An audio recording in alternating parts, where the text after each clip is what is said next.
There's chocolate. Recording in progress. All right, we call the order, the meeting for the Watertown Unified School District, board tonight. Everyone join me please in the pledge.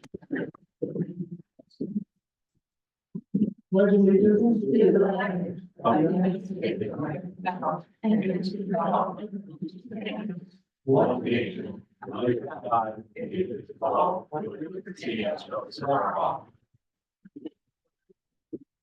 Please call the roll, please. Dan Allen, Here. David Sheridan, Dan Wallner, Here. Craig Morgan, Mike Higgins, Here. Lori Holland, Brett Young, Here. Diane Johnson here, Tina Johnson here. Right. Review the agenda. Do you have any questions on the agenda? Hearing none. We'll go to our first of our two sections for public contact, or public comment tonight. Anyone can feel free to like to speak, please come up to the podium and, please state your name for the record. And I'm going to ask you this, again, and if you had an issue with this last time, you'd like to point this out. Please, for full transparency, write your name and address down. This is for Lynn so that she can have record of the statement that was put out for the public record, okay? If we don't have someone write their name and address down, she has to go back and rewatch the video and try to figure out from what you said, your name and your address, okay? So that really helps if you can do that, okay? Appreciate that. Like to keep your, we got a full house tonight, so please try to keep your comments to 3 minutes or less. I will try not to gavel someone, but no promises. Feel free to go ahead. Okay, can you hear me? Is this the microphone here? That's Oh, okay. Yeah, my name is Ben Adams. I live on County Road X in Watertown Township. I've been in Watertown for almost 7 years now. I came from Northern Illinois. I just wanted to I guess remind you of what a miracle public schools are. Because in my spare time in near Aurora, Illinois, I worked with refugee children. And they mainly from the country of Burma, some from Nepal, some from Syria and Iraq. And those families were so excited to be coming to America. And they were amazed by a couple things. First of all, in their country, they usually lived in small villages. And in order to economically support a big event, they would have to go out and sell one of their pigs. They usually only had one pig, sell their pig. That pig would be, the money would be used to either get the necessary funds together and school uniforms to send a child to school, or some other major event. It was sort of their savings account. And that was the way they were working. There was also school fees they had to plan for and save for. When we told them about the school in Aurora, their first shock was, what, we don't need a lot of money to go to the school? We don't need to buy school uniforms. We don't speak English. You say there's gonna be a teacher there that supports us? And it was such a wonderful thing that as they lined up their first day of school, and we always had somebody to help them along to learn the ropes. They were so excited with their little backpacks to realize, and the family was around them, supporting them. This was the American dream, the American miracle that you guys are part of. And I just wanted to reinforce that. And everything you're doing here is such a unique thing in the world that other countries have copied. And it's a gem. And that's about all I want to say, guys. Thank you very much. And again, please write your name and address if you forget, you can do it later. We're so ahead of it, Brett, that we already put it down. That's excellent. I appreciate that. And that's a tough speech to follow. Thank you, sir. For those of you who don't know me, my name is Elizabeth Boxell. I am one of 2 elementary multilingual specialists here in Watertown Unified School District. And I actually had the great pleasure of being able to sit in on the last Ed Services meeting. My boss, Ashley, was presenting on our multilingual handbook, which was a lot of work, a labor of love. And she talked a lot about ed services and how it supports the multilingual team. So to be able to sit and observe and see how it works was really something unique. I wanted to say thank you to David for your moderation. I don't know where he is. Mr. Trader's not here today. Okay, and it's nice too to see a school board is meant to have different opinions, right? Our differences make us who we are and allow us to make the best decisions, but moderating that kind of a thing is hard. So shout out to him for making that happen.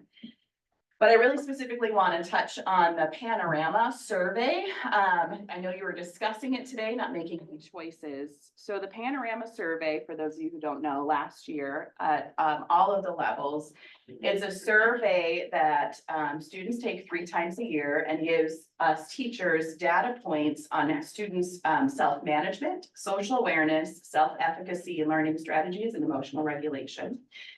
And there were some questions as to whether or not we need to re-up our, I don't know what we call it, membership by the licensure for it. And I wanted to address those questions. So when it comes to social emotional learning, which are the categories that I mentioned here that we're focusing in on, as we all know as educators, and as was recently discovered in one of the most comprehensive surveys of social emotional learning through Yale University, that not only does it help students feel confident, and confidence then allows for them to feel trust and respect and the learning happens, but it actually has direct correlation to success in engagement, to success in attendance, and to success in academic increase by many points for schools that actually have social emotional data points and lessons specifically to it, sorry. Oh, I didn't know I was gonna get nervous, but I am. All right, so anyway, Lori, you were talking about with the Panorama survey, how you were thinking that teachers should know their students well enough to know who were struggling, who needed a little bit more help when it came to categories like that. And I'm so glad that you had brought that up because you hit the nail on the head, right? It's about relationships. That's what makes education so successful. But I wanted to let you guys know a couple of scenarios that makes that a little tough. So we have a 5th grade class this past year that had 1 teacher to 28 kids. She had to teach 5 core content lessons, and including that, the math is into 2 different subjects. So we had the number corner and then we had the actual math lesson. What? I'm gonna ask you for time, if you could close. 3 minutes, right? Yep, Yep. I got you 3 here, so. I'm already at 3 minutes? Yep. Oh my gosh, okay. Or me, I have 75 plus students and around 2 different schools. And for me to be able to understand how they're feeling in those different categories, I can't just sit there and have those conversations. So Panorama is really helpful for us teachers to be able to know, get yet another data point on where our students are. The other thing I wanted to talk about is, I know Sam, you were feeling like that it wasn't data that we can use because it wasn't objective, it's subjective, right? It's how the students feel. And that's another thing that they touch on in this survey from Yale, is that even if I think I have strong classroom community, if my student doesn't feel that they do, then they're still not going to feel the trust and the respect and to be able to grow. So we need to be able to know how our students feel in order to know yet another approach to how to help them feel successful. Thank you. I appreciate you not using the gavel. That would have been intense. Next speaker, please. Good evening. For those of you who don't know me, my name is the Reverend Dr. Christopher Ross. I live in Cottage Grove, but I work and serve here in Watertown as pastor of First Congregational United Church of Christ. My pronouns are he, him, his. I'm here tonight to invite you to this year's Watertown Pride event scheduled for this Saturday, July 27th from 10 to 4. The event will be at First Congregational UCC. That's because at First Congregational at our church, we understand that diversity, equity, and inclusion are essential, not just as part of Christian values, but also to our community and youth, and indeed to anyone living in a democratic society or republic. And so I want to make sure that you also know that you are invited and welcome to join us in supporting your community's joyfully diverse youth and their families. Youth and families, you all have pledged to serve. Thank you. Thank you very much. Are there any other speakers tonight? Anybody online? No. Mr. Smith, Good evening. I think we have his address right. Write it down, please. Dave Smith, N210 Huber Brooks Drive, Watertown. First off, I want to thank each of you for the work you do for WUSD. It is appreciated. Thank you very much. First topic, handbook approval. So today you will be starting a new procedure around approving handbooks with the Yale handbook. While I support this practice, I think we need to quickly put policies and practices around how we're going to maintain these, how revisions will be tracked, where they'll be kept, who's the champion of each of them, and what type of revision requirements there is for board approval for each of the revisions that take place. Second topic is around the panoramic survey process. Well, with some persuasion from many in this room tonight, I voted to invest in the trial of the panoramic last August. This was a trial for 1 year. We did not really know the goal or objective of this, but felt we needed to do something. So as a parent, community, and board member, I actively watched this process over the last year. After a year of use, it is clear to me that it has minimal value and is a generally poor use of our resources, both our student and staff time and our funds. It would be my request that the board discontinue this program. I know some feel it has value, but I would say we cannot continue to administer the program as we are. And if we change, its value will diminish even further. Under no circumstances should the reports be so hard for a parent to receive. Any other similar data is available on Skyward and/or is given as a paper copy submitted to the parents and sent home proactively. Well, we have a great and trusted teachers and staff. Many have access to this data. We have minimal controls around the privacy of this very sensitive and personal information. As the students retake the survey several times each year, it's the same, very ambiguous questions. They already are very subjective data that comes out. As they're taken, it's going to become more and more subjective data that comes out of it. We have no documented goals or measured for success of this program. Well, marginally understandable in the first trial year, it's unacceptable to continue this without having clear goals future years. Well, the idea of having parents opt in versus opt out is good. The details of how this is presented to the parents and when is critical. If it's a checkbox buried in the already very tedious Skyward registration process, that's not a good solution. Again, my recommendations is to not reopen this program after giving it a good try. Thanks again for each of you, what you do. Thank you very much.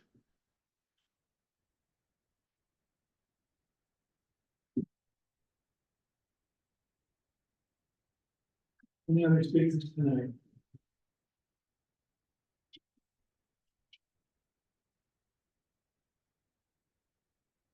Good evening, I'm Karen Sturdivant. I'm feeling at home here right now because I work for the Watertown Unified School District from 1989 until about a month and a half ago. So, Congrats. we're lucky. We have amazing people, and I've been so fortunate to really be a part of children's lives, hundreds or thousands of them and their families. I have a couple topics I wanted to talk to you about today. One is the SEL topic, which I know is a controversial topic, and I don't know why.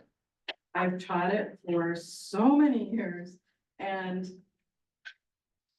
I would love to talk with someone about what is controversial about these skills as far as life skills, empathy, understanding others, problem solving. Regulate emotions management, right? I don't know what is controversial about it. It seems like in the media, they're saying that it is, so people think that it is, but I really don't see it. I don't see why it is. So I support social emotional learning in our schools. Students with strong social emotional skills do better academically. It's a fact, a well-studied fact at this point. It's not a guess, it's true. The other topic is pronouns. I've done a lot of reading, a lot of listening, a lot of talking, and I know this one's controversial, but I feel that our students, we can't make every decision for them. The best formula for making sure that your children feel comfortable talking with you is if you love them unconditionally and you show that you accept other people and their differences. They're watching you. I've had students watching me and finally will tell me, I'm gay. And then I can encourage them to talk to their family. Some of them will. They know what they have at home. They will talk to their family and some of them will not. I can't make them. But, and with pronouns, I don't know how we not support, it's a death sentence not to support children. And I'm gonna start shaking now because I have lost a student. It's a very serious issue to me.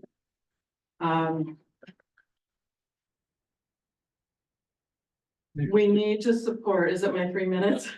Thank you, Fred, it really does, if I can talk 3 minutes.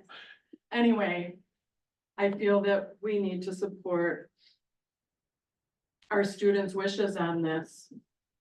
If their name is James and they want to be called Jimmy, we don't ask parental permission.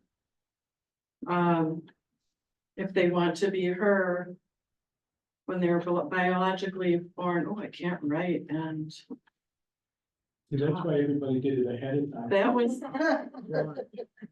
okay, that was pretty smart. I wasn't sure if I'd say anything, now I'm looking. Do we have anyone else tonight? Yeah, that is all. I just want to make sure that we are accepting our students for who they are. Thank you, Mrs. Sturman. Thank you. Anyone else? This will be the last one for right now. We do have a second, public session, comment section at the end of the board meeting, so just for time, we're gonna stop after this one, please. So go ahead, you have 3 minutes. My name is Linda O'Neill and I'm from Watertown. I'm gonna read fast because I don't have the gavel. I have 4 points that I would like to make regarding the strategic planning meetings. I understand that you, the board, give an incredible amount of time to information, decisions, and meetings. It is completely understandable that sometimes there might be factors that have not been brought to your attention. I would like to make you aware of one of these now. It has been said several times that the exit surveys from the meetings are informing the mission, vision, and goals of the district. However, you may not have been made aware that the design of those exit surveys appear to be flawed. The surveys appear to allow the same person to answer and submit the same survey numerous times by people who even live outside of our community. It appears they can be submitted once or numerous times without an email address, with an email address, or by the same person using many different email addresses. The possibility that a group could receive $30,000 from our district to, among other things, provide a set of goals based on such a poorly designed survey that could easily be wide open to abuse and yielding of erroneous data is obviously of great concern. Second, I would like to point out that the planning group was told that equity was going to be discussed at the previous meeting. Why? It was not on the SWOT analysis. However, any concepts under consideration deserve to be discussed and defined before being included in the district. My third point comes from the SELcastle.org website itself. It gives instruction to, quote, consider the voices not at the table, unquote. The strategic meetings effectively bypass the voices not at the table and the very clear message of those broader community voices which legitimately succeeded in voting to keep politically diverse equity and inclusion, political diversity, equity, and inclusion out of the district, and furthermore, legitimately succeed in voting the no DEI candidates into the winning positions. According to SEL Castle, these are the voices that are not at the tables and that should be factored in. How will this happen? I'm asking the board to please consider the message that the community has sent. Last, I am very aware of the thorough and high quality job that many of our teachers do. It is a beautiful thing to watch, and personally, I am content with teachers continuing their craft and with administrators managing the district. If political ideologies had not come here first, I would be at home cooking dinner. However, the political left-wing ideologies like DEI, no matter how quietly they come on the scene, are still political ideologies long before anyone points them out at a board meeting. I'm asking the board to please bring the district to a place where political DEI does not need to be addressed. I'm asking the board to please refrain from incorporating buzzwords such as diversity, equity, inclusion, belonging, acceptance, and the term all students. Our district should certainly continue to uphold the true meaning of all those words, but the politicization of them has changed their true meaning into political activism, which schools and businesses are rejecting after seeing the failed results. Let's learn from their mistakes. In conclusion, given that the legitimate votes of the broader community are effectively being bypassed by the strategic meetings, given that the meetings are using faulty surveys for their data, and given that there is a lack of meaningful discussion of definitions and how those terms would look in practice, I'm asking the board to please approve a set of district statements that are values neutral, are free of trendy and politicized words, and that are reflective of the people of Watertown, whether they are seated at the strategic planning tables or not. I sincerely thank you for listening and for your work and time. Thank you very much. Yep. As I said, we will have a second public comment section at the end of today's meeting. If you were interested, with that. All right. Moving forward. Next item on the agenda is the announcements and recognition and communications. We have none. I will move forward to the strategic discussion. The first of the items that are strategic discussion tonight are our annual notices. So I can tee this up to you. This is just a legal requirement for you to be aware of the annual notices as we send them out each year. They will be attached to the registration process for families. They'll be located on our website and have access so that there's transparency to those. If you read through them and you have ideas for feedback, we take those every year and we will use those to craft next year's annual notices. So if there are any questions, we're here to answer. Not hearing any. So we'll move forward. All right. Everyone. Next item on the agenda is the supervision restraint update. Sarah, okay. Sarah? Thanks, Board. So this again is a legal requirement. Once a year, the data comes to you for review. Tyler will queue it up, yes? Thanks, Tyler. Again, as we go through what is seclusion, what is restraint, all of that is within the presentation. It has not changed. The definitions have not changed from the previous year, but what has changed is the data. So we're gonna go to page 3 there, Tyler. In 23-24, the amount of staff trained was up at 129. That included 12 new staff. We recertified the 48. So we've done 3 full days, 3 half days. Moving into next year, we are going to do our trainings outside of student contact days, meaning professional development days, August. That will help with the sub issue that we run into as well. And I also think that it alleviates some pressure, right? When a teacher is away from their classroom, they're also then creating sub plans and everything else.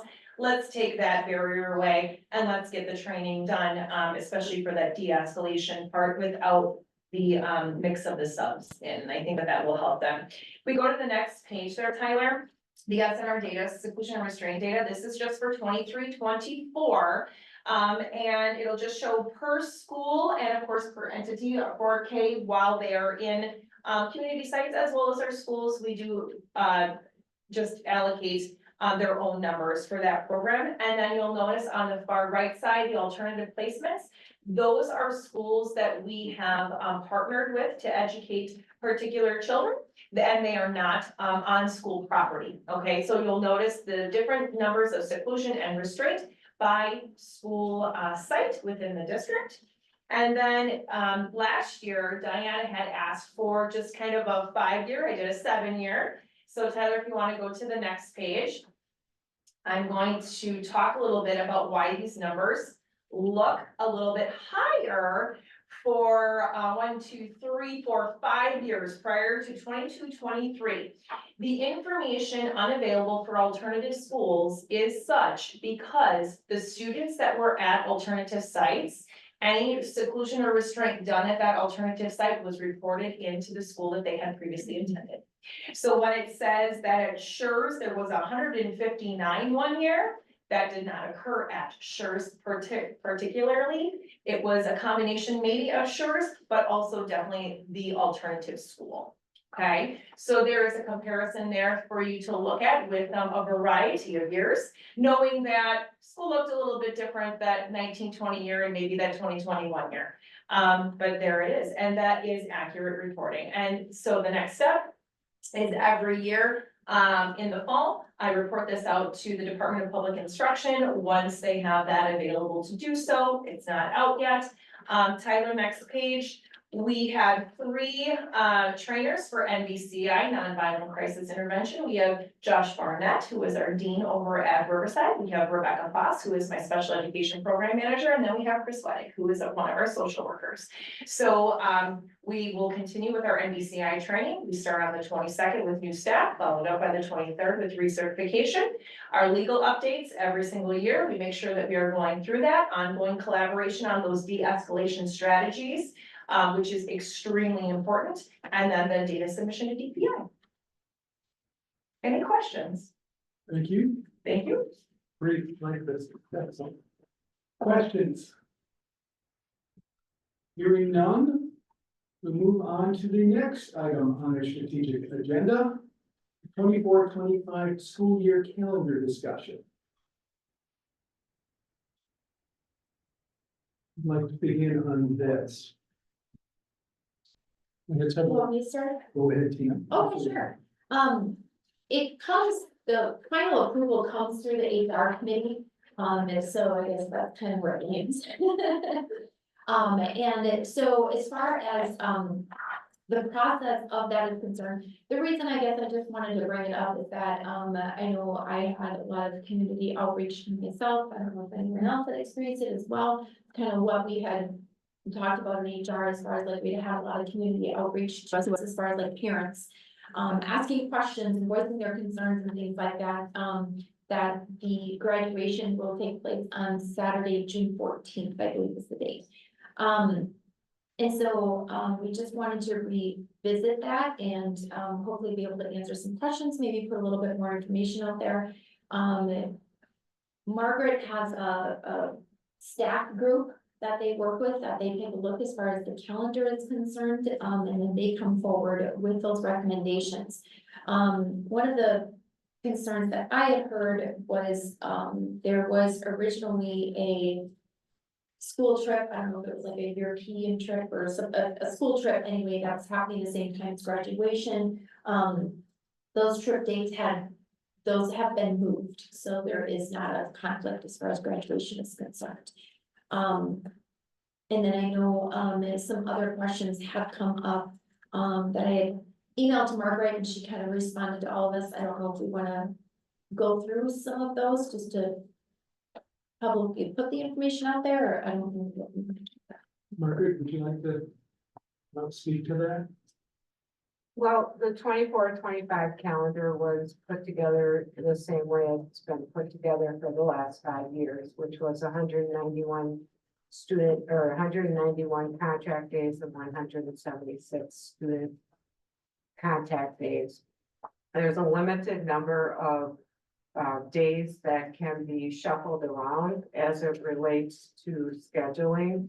I think for those of you that have been around during the pandemic, one of the changes that have been made to the calendar during that time was that we had previously had the week of Thanksgiving, which was attended, we had 2 days of school and then 3 days of no student contact days.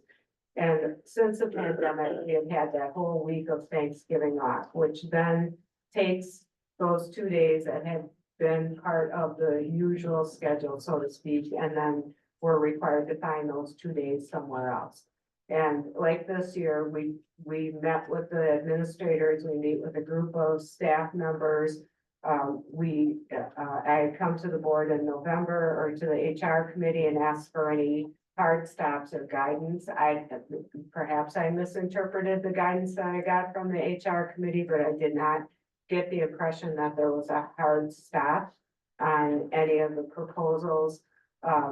And so when I took it to the administrator and staff group, the administrators and staff had weighed in on the various options that were available and opted to retain that week of Thanksgiving rather than shorten the school year. So as a result, that pushed graduation back to the 14th. If there were scheduling conflicts with anything at the high school or at any other level, I would have relied on the building administrators and the staff to bring that forward during one of our meetings for the planning of that calendar. I mean, we had all of the administrators and all staff levels represented on that planning committee. So that it followed what has been an established practice in the district in terms of scheduling. And then it was brought to the board in December for approval. It was approved in the board and it was posted to the district website and distributed to to staff and to the various administrative support in the various schools to send out for distribution to families and students. This year coming up, like those of you that are on the HR committee know that we are doing a deep dive and looking at some major calendar work this summer and into next year so that we have more time to explore various options. I did get some direct guidance that was very clear in terms of going forward with hard stops on end dates. I think everybody knows we have a hard stop on a beginning date as being September 1st, at least as of today.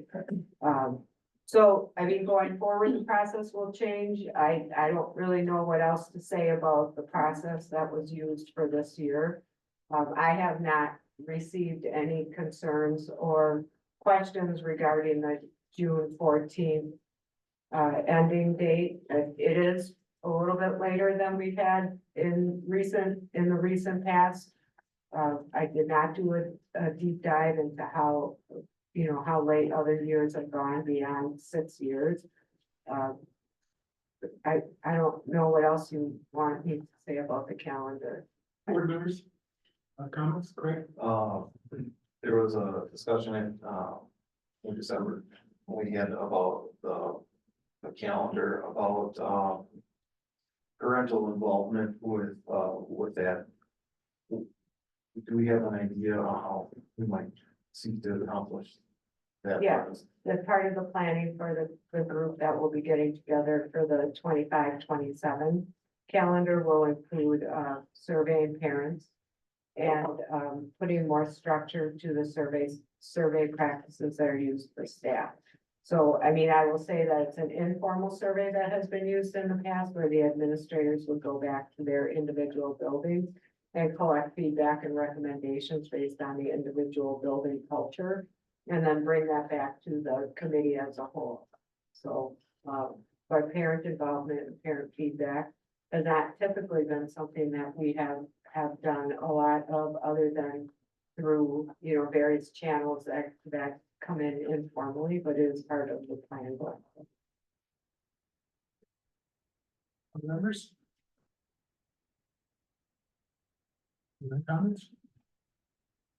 Seeing as this is already approved, I don't see there's anything for the board tonight. We had the discussion on this. We've given Margaret direction as far as the 25-27 calendar, and we'll continue forward with that. If there's anything else, I would encourage you to hear any complaints, or there's anything else concerns on this, please direct them to Margaret or to Jerry as we move forward, so that they can address those with the next plan we're doing, building those up. All right. Moving on to the next discussion. So the panorama survey renewal discussion. This was discussed at length in the Ed Services Committee this month. We had a preponderance of board members in attendance of that committee, but not everyone. The committee decided not to take this up to the board at that time. But there was a general sense of like to have, of the other full board have comment, in discussion on this. So I asked Jared to add this to the calendar, or to the agenda for tonight. Being that this was a discussion of the committee and that we do not have anything in front of the board, I would like to put forth a motion that we go into a committee of the whole tonight. And we operate as a committee, for the purposes of this panorama discussion. What that means is, we get a motion from the board, we will go for this, is that when you're operating as a committee of the whole, and we'll nominate someone to be chair of that committee, we will function as a committee. We will not be taking board action, we will function as a committee to take up this and review the panorama survey renewal. As much like what the committee does, if the committee decides to send that resolution up to the full board, then it can, and the motion is to rise from the committee and send them to the full board for review, and that resolution will be taken up by the board and reviewed tonight for approval or not. If the committee decides not to take up anything after the time period, then we can rise out of the committee and we will not take any further action. We will go forward from there. But this will allow everyone to have an equal opportunity to participate in the community structure and have their equal voice say in the committee, rather than being as a board. Do I have a motion to move this into committee of the whole? I've got a motion from Mike. Do I have a second? Second from Tina. Roll call vote, Lynn, please. Sam Allen, Yes. Dan Goldman, Yes. Craig Wortman, Yes. Mike Higgins, Yes. Lori Collins, yes, Fred Yant, Yes. Diana Johnson, Yes. Tina Johnson, yes. All right, so we are now operating as a committee. As a committee, I will step down the president and will nominate Diana Johnson as the chair for the function of this committee. Diana is the ranking member of the Ed Services Committee with David absent. So Diana will take reins of this and operate this and function as a committee and talk as a committee on the panorama survey renewal discussion, which is the purpose of this discussion. Point of order, Mr. President. Yes. What makes Diana the ranking member? Because she is the only member of that committee that is present, who is also a chair. I'm not chair, but I am on Yes, but Diana is also a chair, so, and also as the board president, he's the one that gets to nominate who's the chair, so I waived, right, and I'll tell you this, I waived this, Sam's a new member, Lori's not a chair, Diana is a chair and has been a chair for several years, so that's how I did it for Diana. If David would have been here, it would have been David, and I wouldn't have thought that was about it, and I had to give that some consideration, and I appreciate the question on it, but that's the thought process in my field. So, so we'll hand this off to Diana. Again, we will have this and we will function as a committee here going forward. If the chair decides we want to move back out of the committee discussion, then the motion we put forward to rise as a committee and have this discussion with the full board. Again, whether the committee decides to send up the panorama discussion or not is the same discussion you had at Ed Services. So I will hand this over to Diana. What time limit are you setting for your committee? We are going quickly through this, so I will give us 40 minutes to discuss on this for committee. Alrighty then. I just found out about this moments ago. Okay, here we go. But we had a great discussion at Ed Services, so this is nothing that's new. I will be upfront on this at Ed Services. There was no distinct direction as to do we want to move forward or not, because there are a lot of parts and pieces to this. So let's just start out with the discussion there. We do have the possibility. Don't even go down the wrong end because I don't even know where we're going. But we have panorama renewal tonight, one of which is just a K-8 adoption. One of it is a K-12 adoption. Just a little background information for our new members, that when we did take a look at this adoption process last year, that one of the considering factors in it was that it provided curriculum and guidance for our teachers. So not only the fact that there are survey questions there, but it gave them curricular components. So that way there are some uniformity that goes from classroom to classroom. So that was a consideration that they wouldn't have to reinvent the wheel. I'm gonna add my own sidebar comment that I added back in those meetings as well. We had things like that when we were growing up. Someone in the audience said, you know, they had done things like that in their classroom. I had done things like that in my classroom. We didn't call it SEL. Some of you, I'm gonna date myself now, remember Duso the dinosaur?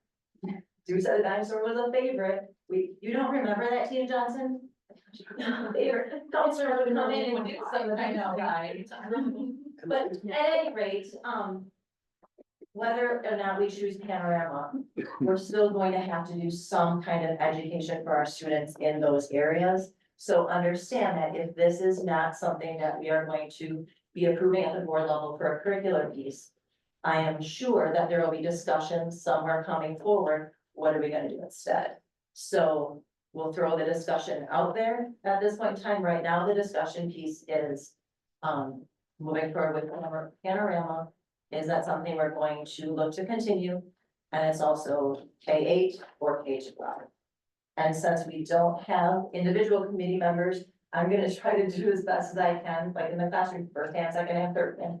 Okay, and I'm great for real vision, so. I heard you like first hand tonight. Sorry. I guess the first question I would have then is, you know, you made the comment, or the comment was stated that, similar exercises were, maintained in the classroom. As far as being able to gather data, or information from students to show that, a teacher's engagement, level of engagement with the students and try to understand the student. That was done aside from Panorama. There was no need at that point in time to invest in a program for that particular style of survey. Why do we feel that has changed? You're asking me that specific question? Sure. Right off the top, COVID changed a lot. I haven't been in the classroom since COVID, but I talked to a lot of my teacher friends. I can't even imagine what that is. The second piece is when I did it in the classroom, a lot of that wraparound things that I did came before school, after school, lunch, learning centers, which were like study halls, and during work time. With that, I had 110 students. I was also nominated Teacher of the Year. There are other people that would do the same thing, but how many hours? I got out of the teaching profession because I couldn't continue working 60, 70, 80 hours a week. And so those are things that I self-created, that I self-did. When my kid says to me, Mom, why do you give those students more than you give us at home? They get the best, we get what's left. So if I can help teachers to not have to give the same sacrifices I did, and if they can last longer than age 48 in the classroom. My kids were sad to see me leave. And my district was sad to see me leave, but I couldn't sustain it anymore. And when I hear teachers saying, I can't do this anymore, we're not only teachers, we're counselors, we're parents. All the different hats that a teacher must wear. If we can provide something where they can have that, where they don't have to create that, only to think about it. I'm offering to make teachers work smarter, not harder. And if that's a way to do it, I'm out there with you saying, I don't know if Panorama is working or not. I'm not saying, hey, this is great, go home. I'm saying, for me personally, I don't know if 1 year is enough data to say, are we getting what we're paying for? So I'm not saying do this long term. If I had to make a comment, I'd be offering out there, can we try it for 1 more year to see?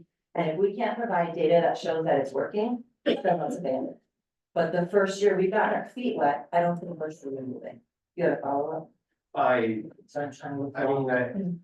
I guess my comment to that would be, I'm sure that there's a number of different reasons why one would decide to retire and this, you know, this is a different type of conversation that I prefer not to get into, but. Just ask my reasons. So Right. But there's a number of reasons why, you know, a good teacher would stay engaged in the classroom and discuss certain things with their students. I don't think that this is just one example of something that a teacher might use to do that. However, you know, I think that, um, when we examine how this last year has gone with Panorama, we've heard from parents. We've heard concerns. We've heard how, one parent even mentioned how the district may have, not been as forthcoming as possible with that particular tool. We had, one key individual that was responsible for, overseeing the program, not even log in to the account.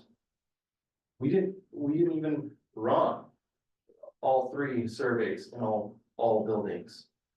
But I'm gonna interrupt for 1 second. We knew that wasn't gonna happen though, because we started late. So be here, I just wanna caution on that the reason that some of the buildings didn't, is they have a late start, so. Nonetheless, it wasn't implemented to the fullest extent of what the board had laid out as a plan for Panorama. And as far as the data is concerned, I'm still not convinced that we can't provide that data in any other type of meaningful survey through any other type of way. This is actually a non-anonymous survey. So it's only good to the point where a student realizes that, you're asking these questions, and then, Johnny, why did you answer this question this way? And Johnny might give you an answer, but it might be the answer you want to hear. Or the teacher may turn around and say, Johnny, you need more re-education in the character attributes that we define you must have as a school district. That's just wrong.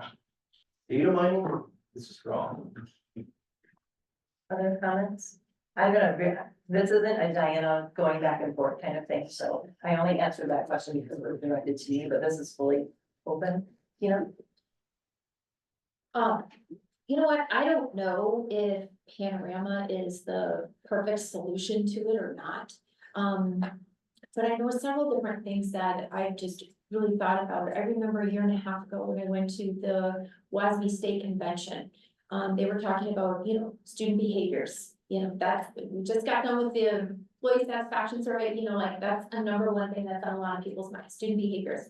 And, from that convention that I went to, I remember hearing about programs similar to Panorama. I don't know exactly, they didn't name specific, programs.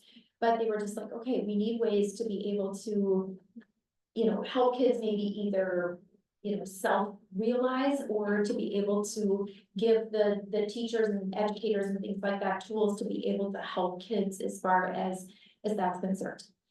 I don't know that I necessarily like the term social emotional learning. I'm like, all right, I had to have a sit down with someone and be like, okay, but when they explain it as far as life skills, social skills, and how that translates, school is where you have a group of people and where you learn to interact with people. That translates into, we talk about being college and career ready.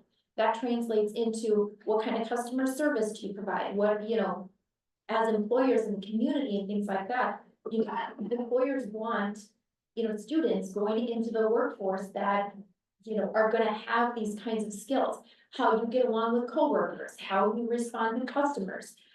We talk about that on the board level, the teamwork, the board retreat, the, becoming highly effective and those kinds of things. And so I think it's all very relatable as far as we need to teach those kinds of things or help kids through them, okay? I think as far as Panorama itself is concerned, we keep talking about, becoming more data driven. And I think this, now, do I know every detail about it? No, I don't. But we have to have something, like you said, we review curriculum in all these other areas. Expecting teachers to just come up with this on their own, I don't think it's right. I mean, this provides a consistent tool to be able to be applied that way. I think it helps us as far as becoming data driven. As far as addressing Panorama itself specifically, if it was late in implementation, I think we need to grant some grace there, and I don't know if that necessarily speaks to the program or the implementation process. And I just don't think with, you know, with maybe 1 year of data, I just don't think that that's a fair evaluation on that. I guess I would tend to agree with you, Diana, as far as give this a go for another year. If it's not, you know, coming through the way that we wanted to, when they have a full year of this, then, you know, then maybe it's time to take a look at something else. Maybe they will also have, the administration or whoever, you know, will have other recommendations as far as this goes. It sounds like this is a recommendation from the administration. And I guess I'm trusting that, you know, you're gathering all of these, you know, tools and data and things like that. And I know you want the best for our students. So I guess being that I'm not the expert in it, that's where I'm gonna trust it. And typically Emily Lessner is the administrator that would come and speak, but I don't see her. Okay. here. I don't know. I don't chime in with any questions. I'm sort of looking at administrator. So I guess that's kind of. Other comments, questions, next on the voice.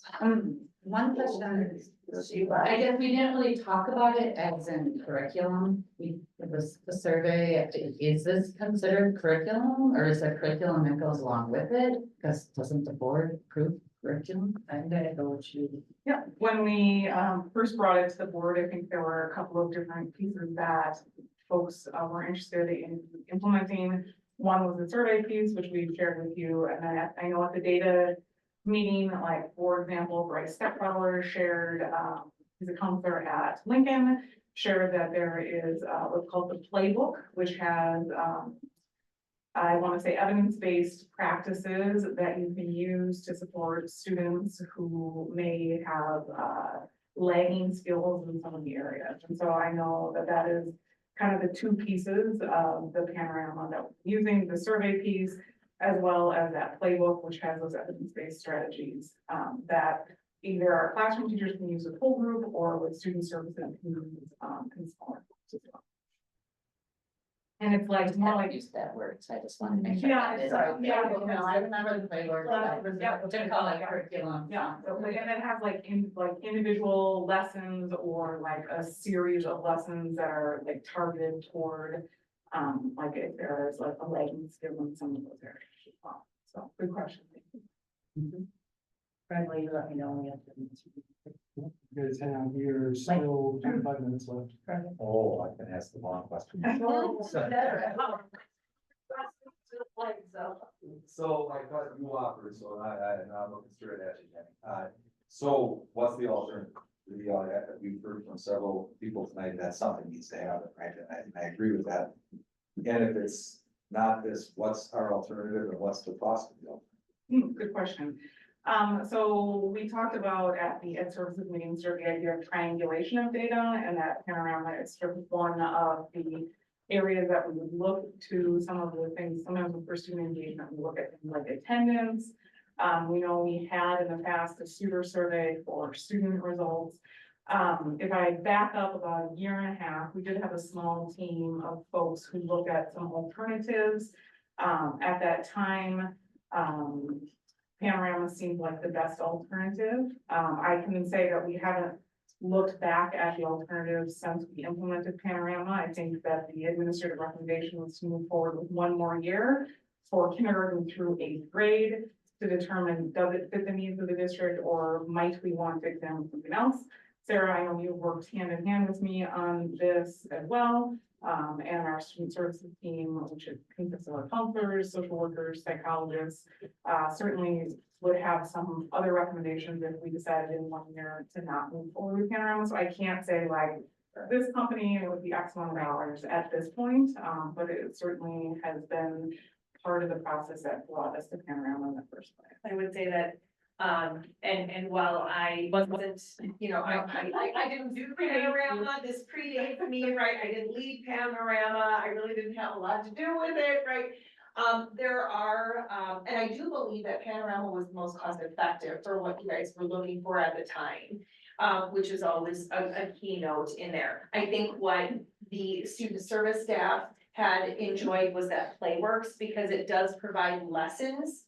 Playbook, sorry, to provide lessons to students in a very targeted way, right? If this child has this deficit, then we're going to meet that skill deficit by providing this lesson, just like we do with reading or math. At least that is what the student services staff, because they were really working on that tier 2, tier 3, not universally. Universally, it was really coming out of curriculum instruction, classroom teachers working with their students.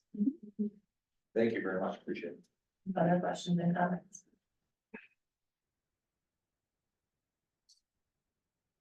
So I'm gonna ask the same question I asked at services when we talked about this, and I'm gonna ask. How can we know that the information or the data we are receiving from these surveys is of use? We talk about being data driven, but you can be driven by a pile of data that has no inherent grounding, that has no grounding in reality. And I'm still struggling to see why we should move forward with using Panorama when all of the data that is gathered is not objective. I hear the phrase triangulation and I understand the sentiment there. But again, it seems that the data is not coming from an objective place. It seems like it's coming from what turns into a hall of mirrors, right? You're asking the child how they feel about how they feel about how they feel over and over and over again throughout the year, as Craig touched on earlier. And I still got a lot of questions about where SEL comes from, where Castle comes from, and what the motive is. I looked into Panorama since it was first brought up, and I'm not entirely comfortable with where Panorama comes from as a specific program. I would rather not have any sort of program in our school that's associated with political entities on the federal level. I really find that discomforting personally, and I'd rather stay away from that. So I heard a few different things. Can you summarize? You had a couple different questions in there, because those questions would go to them, not to me. So can you break you had questions and commentary, so can you kind of rephrase your questions there so they can answer them? Yeah, are you able to provide any meaningful data, or is all of the data just drawn from students' subjective personal experiences? Can I take a stab at that one real quick? We're at the forefront of trying to gather data around this, for students. We're really focusing on kinds of skills that we're looking at, that will help us determine how we can react to that data in a way that drives instruction, and instruction in the academic sense. Not necessarily in the social emotional learning sense, although some students need to get some social emotional learning background and support to be able to be better learners in the academic sense. Now, outside of having a survey, when we start asking students a little bit more formally about that, we're using what we've used in the past, which is data from teachers trying to recognize that in the student. Rather than get direct feedback from the student than to have a teacher try to tell me what that student is thinking about or operating as. The reason why we try to do it multiple times throughout the years so that we can see if there's a trend in that data, or if it is, like you said, bizarrely, this day they answer this way and this day they answer, and they're all over the place. But even if they are in different slots versus one single slot, it gives us a chance to lean into the family of that question. Lean in and talk with parents, say, here's what the student's responding. What are your thoughts? Are you seeing this at home? So that way we can get a student in a place where they can get the social skills they need, executive functioning skills that they need, or life skills that they need to be better learners, right? We're not saying we're really great at this, or that this is the end all or beginning of, end all or be all of any tool, right? We're just really at the forefront of this. And going back to need, it's not just, people say kids are a little different from COVID. Actually, that trend has been gearing up at us ever since the implementation of this in social media, right? And I'm not blaming social media or Apple or anybody else who has tablet technology, but what I can say is that there's clearly some data results compared to when this has come into us as a people. and how we're reacting to that. You may disagree, and that's fine, I can share, some data with you if you wanna see it. All I know is that things are different with our students, we are trying to understand that, and we certainly aren't trying to socially engineer children. Okay, I just wanna make sure that the whole public knows that we're not doing it. Because I think that there's a worry out there that that's what we're aiming to do, and we're not, we're aiming to try to take down barriers around these skills so that we can get to the actual learning. So, I understand, and I hear what you're saying. I understand that there is a desire to make sure that schools are peaceful places, places where we can focus on learning and academics. I really appreciate that. However, I think using a framework that was developed by the Castle Institute, who came out of, or by the Castle program, that came out of the Fetzer Institute, might not be the best move forward with that concerning some of that history. I think that using Panorama, which is tied in tangentially, but it's tied in to people at the federal level and the head of DOJ currently, I think that that's probably not the best move. I think that we should probably shop around for something else. And I think regardless of what we use, we should never give this to children without the express permission of their parents.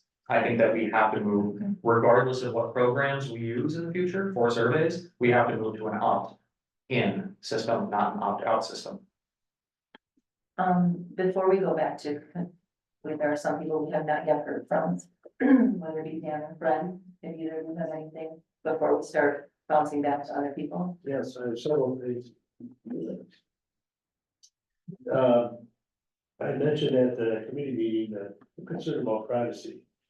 Handing surveys out like this and asking kids to basically talk about what's going on at home and stuff like that, I think it's a violation of their privacy. I mean, I go to the doctor and they're asking me, do I feel safe at home? Well, no. You know, I don't feel safe at home, but it's not because of anything they can do. I have had episodes. And so it's a dangerous place sometimes. I was worried you were talking about your wife, she's not here. That's why I was. So, and it can be rather intrusive. All surveys are like that. And I don't know if this survey presents answers to the kids, this is the way you should have answered it. They have a problem with that. That's not really a survey. And it's, I don't like the roots of Castle either. I agree with Sam on that. I'm gonna stop 1 second, just, does it answer or tell? No, just there's so no, that way there's no, like you gotta, you know, something type Right, of or anything like that, there is nothing along those lines, the surveys that we used are on our website, were sent home to families, during the opt-out process. So in a, you know, wanting to be transparent about what's being asked on the surveys, and the surveys are, you know, broken down.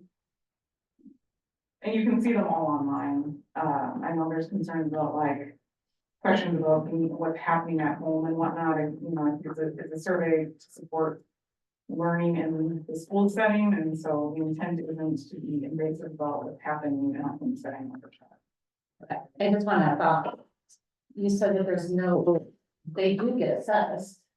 Right, I So think, it will tell them they're either strong or they're not strong in that specific, isn't that, it's like 1 to like, when 6, 5?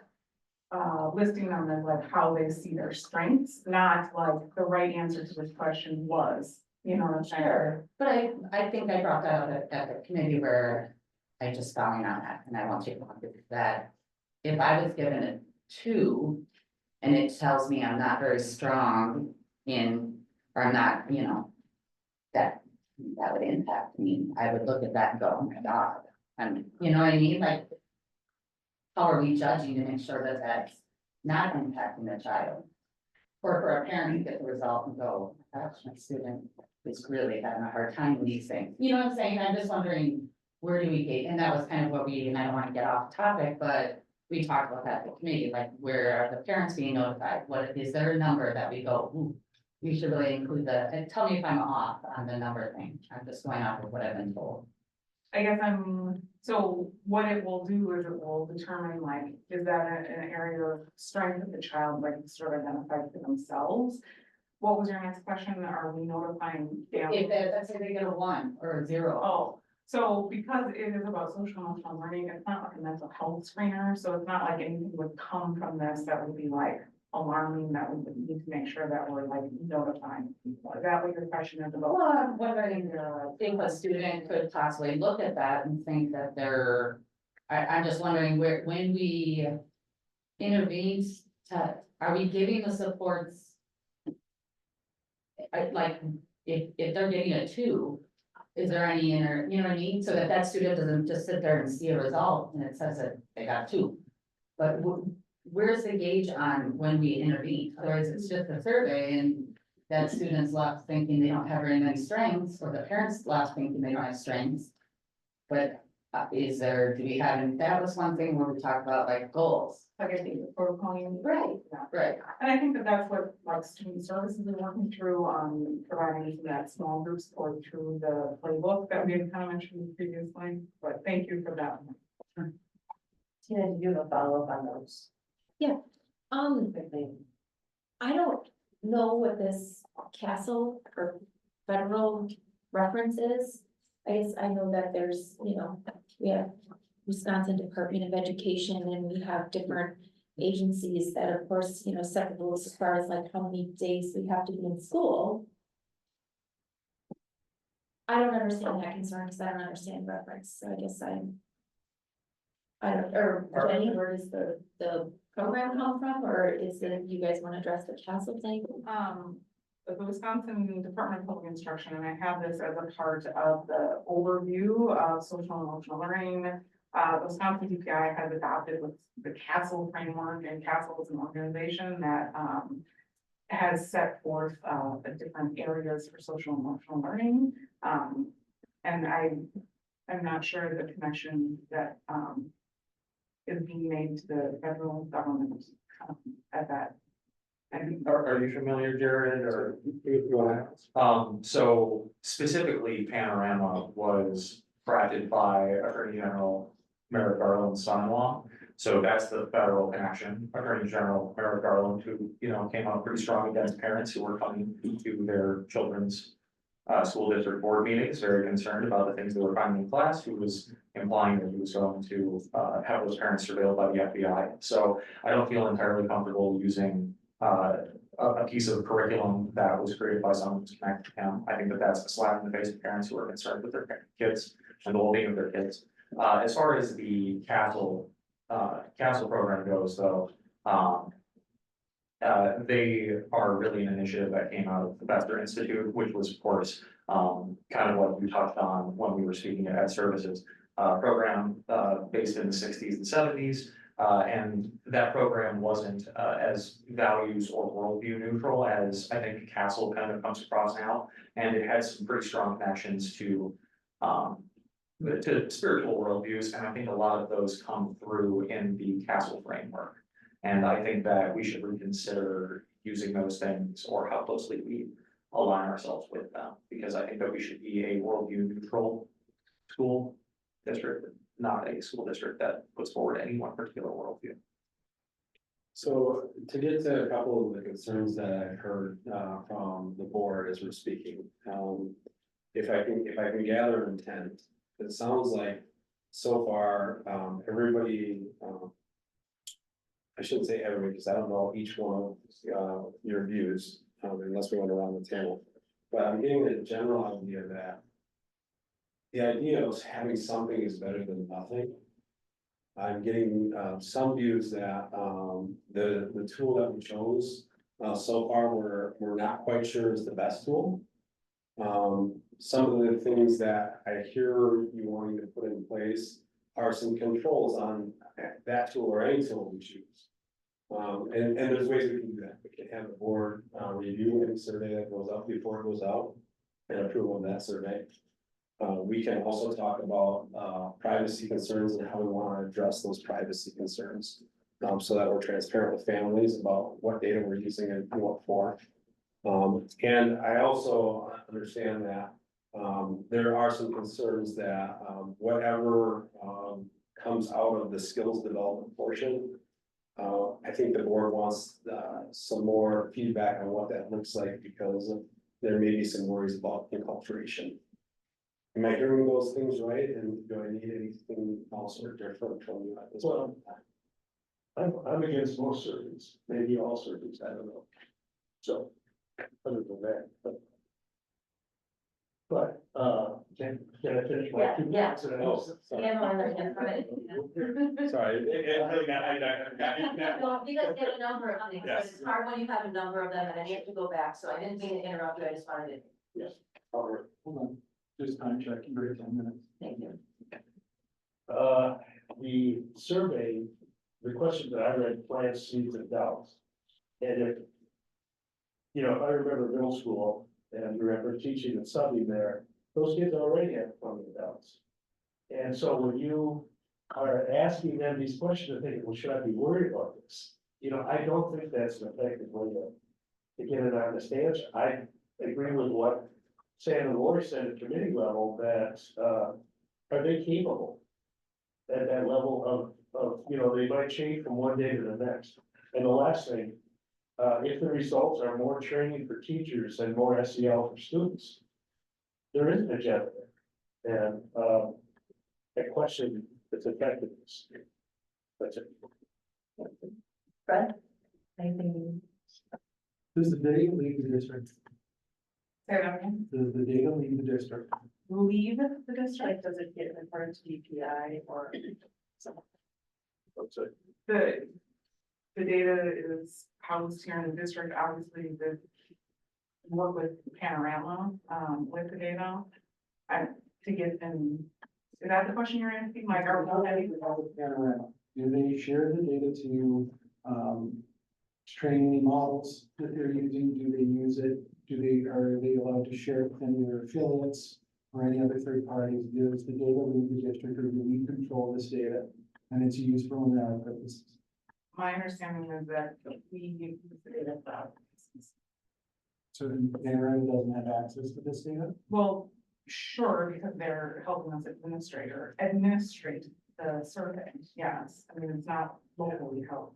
What's the retention with Panorama on the data? Like, how long are they keeping the data? That's a New York State contract, how long do they keep the data? I would have to ask that specific question, I don't have that. My concern is that Panorama, not having seen the contract on this, what are the controls that we have in the data, Panorama's use of the data?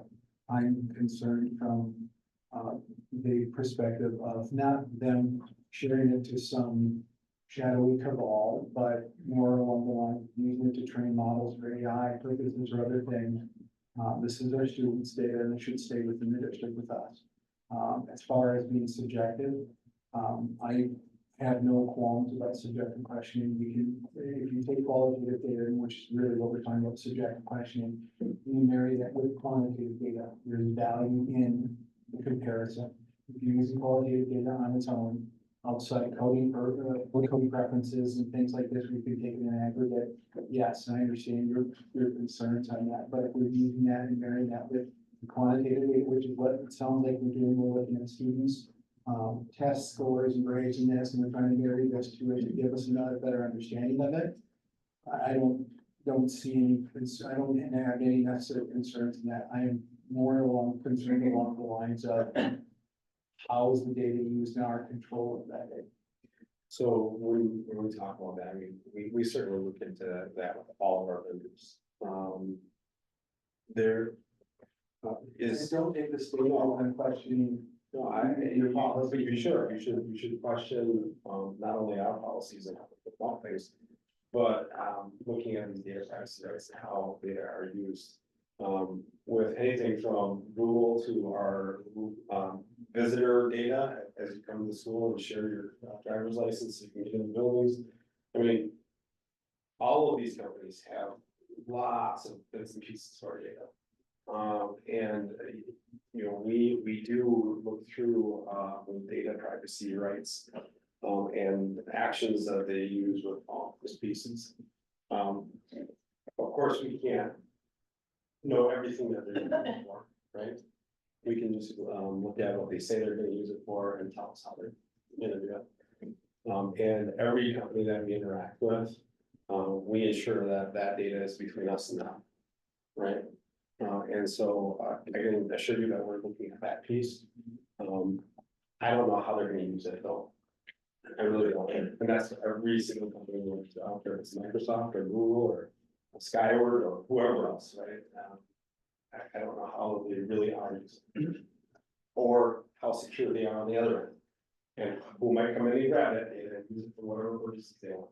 Right, we can go down a really scary rabbit hole pretty quickly on any technology. we use. So with only about 5 minutes left on this. 1 second. Is our goal and objective right now to get to? Do we do a panorama visual K-8, K-12, or none at all? Is that the question that is up for discussion? Because right now we've kind of laid thoughts and feelings out there. But I don't feel like I've got my brain wrapped around the why. So if that's the why, what are we going through there? I don't want to open this up to too much more discussion until we're on our direction. Correct me if I'm wrong, Ed Services, the resolution was put forth to Ed Services, and we're looking at the 3 Ed Services members here. And again, the recommendation was to put it up to the full board for voting on panorama for K-8. The administrative recommendation was to move forward with it K-8 for 1 year. I believe the discussion at Ed Services was to discuss with the full board now with a resolution. Because they did not, I feel like I'm supposed to do that, feel comfortable moving forward with putting a resolution on our July board meeting. So to put that into an August board meeting resolution. So it's continued discussion tonight with a resolution if the board wanted in August. So there doesn't have to be a resolution, you can rise up out of the committee, out of the committee whole without having any resolution. If the committee decides it wants to send something up to the board, it can. If not, you can rise up without sending anything to the board, and we can continue as planned with a resolution in August. Okay, thank you for your patience. I'm against panorama on any level. I think the primary purpose of panorama is to push more social emotional learning, which has become politically charged in the fights of ideology. Public has mentioned that they don't understand why social emotional learning is bad, and it's not exactly what you might think it is. There is such a thing as proximity bias. When you become so connected to a particular issue that you're so biased, you don't see, the flaws in the system. Parents, there was another parent that mentioned that data and information wasn't very forthright in being able to receive that. We haven't discussed how we're gonna fix that problem. That would have to be cleared up too. I also feel that the public has made it very clear, and I'm concerned about it, that social emotional learning is not the direction they want to see this district go. It's not something they feel comfortable with. And this district is going to be doubling down by moving forward with panorama. I don't think we can afford to ignore these concerns of the public, of family members that have made it clear that they will be weighing their support financially for the district. I'm concerned that this district is not listening. I feel it's time to start bending or breaking, because that's the reality we're faced with. Thank you. I just want to thank the administration for, bringing something forward for us because, the public that I hear and things like that, the things that I hear is that, teaching kids social skills and things like that are really important, and from the educators and things like that. I think, I've heard like political terms, being crossed around and things like that. I haven't heard that from, board meetings before. And, we've had a teacher who was in the district for a very, very long time, an educator in the district for a long time. We just maybe didn't give it that name, social emotional learning, but this has been going on. And, the most concerns that I hear from the public, from parents, from teachers, things like that, our student behavior. And, I think that that relates to some of these things, and so I appreciate that, we have a tool and that, that the administration has listened to that piece of it and kind of brought forth their presentation. So at this point, do we have a recommendation moving forward? Is that recommendation to go out of committee and go as charged with continuing this as the discussion and resolution piece at the August board meeting? I think is what we start. We've now had a chance to hear voices. That's it sounds like to me that's probably the way to go. We go back to the board meeting and it goes back to your board. August board meeting. August board.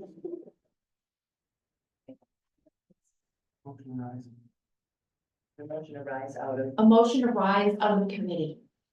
I don't make the terms. Is there a second? Is that good? Yes, I'll second. Lori? So how have we decided to move it to a resolution? We did not. Okay, that's what I was, my understanding is, we were just, well, we have a second, we have to do a vote, but discussion would be, okay, so we're in full today. Gotcha. I'm on the discussion, so is that. So you can do a vote, you can do a local vote, you can do voice by approval. Okay, so we're in full committee, we now have the motion to move out of full committee, and then this discussion will go back to Ed Services, and at Ed Services, then we'll put a recommendation for, K8, K12, or whatever that may. Okay, so it's gonna go back to the Ed Service for August. And services kept it. Yeah, So we're- okay. So back to the full board, we had services kept it, right? Okay, At the July Ed Services meeting. We wanted to have the discussion, continued discussion with the rest of the board, that is what put forward from the Ed Services. We use this method to have that discussion here without taking any further actions. And then with the idea that the Ed Services wanted to move this forward to the August board meeting, if they so choose on it, yes. I just need a clear direction from our administrative team as to what to expect in Ed Services, because if it's a third time around with the same conversation, that's what. that's gonna get a little bit on the ridiculous side. And I'm gonna make a recommendation to the Ed Services committee I that wanna know if you what they expect. that there should be a resolution coming to the August board meeting. Because we can bring other things, we can, help the conversation, but without further direction. I have a worry that this is just gonna get rehashed in the same, because we didn't say much different than what was added services tonight. We just rehashed it, which sometimes is good. But rehashing it for a third time, we'll start getting unhealthy. well, and you brought the question, and those are the notes that I was taking here, is there is, multiple voices here that are looking for something better, whether it's to do it better, whether there is something better, whatever. We have not yet had that discussion in Ed Services, because in order to do it better, we have to adopt it to move forward another year. If we're going to do something better, then what is that something we're going to be doing? And so I don't do know. we, I don't know though that from what I've heard tonight, that what's on the docket is do better or not. I mean, I'm just trying to save us another hour of rehashing, and then do we get to better, doing better or not doing better? I wanna know what direction this committee might give at services so that we have a productive conversation. So here's the thing, okay, so we have no resolution that has been presented to the board. We have nothing to vote on. However, if someone would like to make, if the administration is comfortable with bringing forth their resolution tonight and having the board vote on said resolution, we can have a motion for that, and the board can also choose to table that resolution, effectively putting it off, and then sending a message to Ed Services, come up with a different solution. I feel comfortable having the administration bring forth the resolution to the August meeting where we have an anticipated full board. Is the board comfortable with that? well, the follow-up question or statement that I was making in that is, if we, in the resolution, if the decision is to not move forward with Panorama, are we ready to state what the alternative is going to be? Because now we are at the end of August. Students are coming back to school, so what's in its place? We were at the 11th hour last year, which is why the survey at the secondary levels didn't take place right away at the beginning, so it's just, you don't wanna create another lag either, so it's just, if we're gonna go with alternatives. Same. let's- I was going to say that I think since there's quite a bit of, let's say, there's quite a variety of perspectives on this, I think probably the best solution would be to kick the prospect of some sort of data analysis program like Panorama to Ed Services and ask for a different program. I would be willing to volunteer as a member of Ed Services for finding an alternative program that is worldview neutral, values neutral, that provides some sort of useful data set.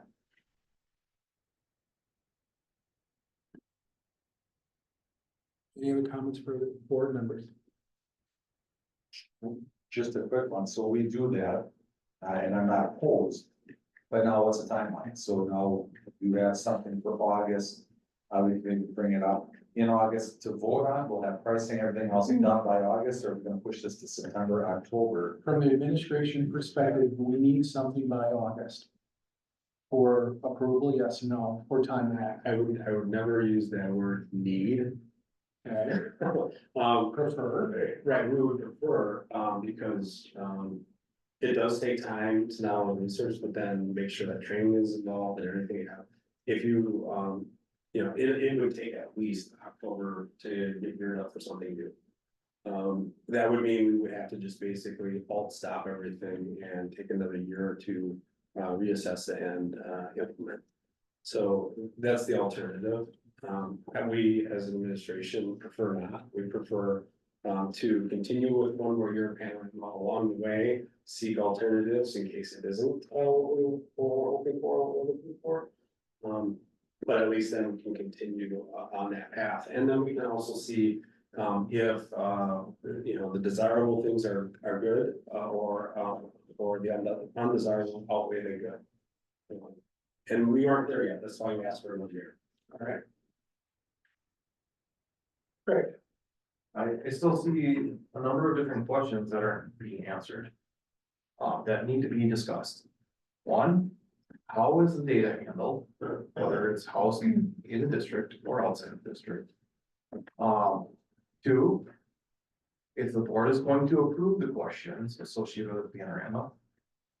Three, whether or not, how data is going to be handled by the district when a parent requests it. And there's a fourth one, I don't remember what it is, but there's plenty of there to have whether, the fourth one is whether to opt in or opt out of the survey. There's a number of questions that aren't being answered yet. All right, we're past our time on this discussion, for tonight. There's enough question on it. I'm getting a general assessment from the board here. You tell me if I'm wrong. That, you are in agreement to send this back to Ed Services for continued discussion with the potential of sending it to the board in the August timeline. Which was the initial, preference from the Ed Services committee. Do I hear that? Yes. All right, so we'll move forward with this from here. There again, there's nothing for voting tonight. We're gonna keep it that way. We're gonna go back, but for clarity purposes for the administration.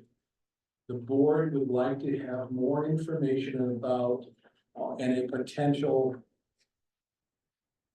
alternate for Panorama with being cognizant of the questions around data usage and protection. Fair?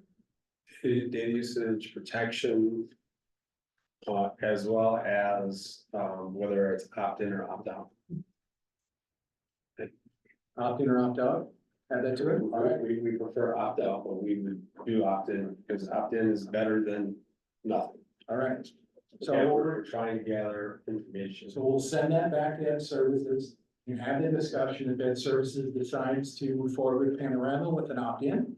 they can send that resolution out to the board and we'll have vote on that in August. Or if they want to move in a different direction, we'll do that then. All right? All right, folks, let's move forward then. Yes, we have to know about taking out the rising up. So we just need a voice, sorry. Just need a voice vote. Voice vote, all in favor? Yeah. Aye. Opposed? Thank you for being a little muddy there. All right, next up, we have our reports. And again, one of the things with the reports, we have set this for 10 minutes. And I'd like us to stick to this. I've been hard on people. I don't want to gavel some of the board members. So I'd like to keep us here. I'm also looking at the superintendent. He's very loquacious. As, my vice president has told me. So I'd like to keep us, timely with this.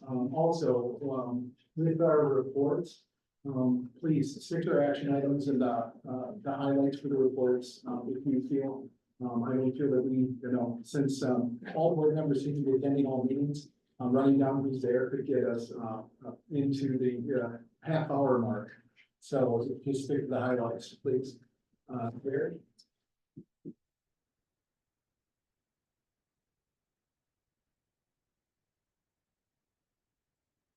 Right, your time's up. Are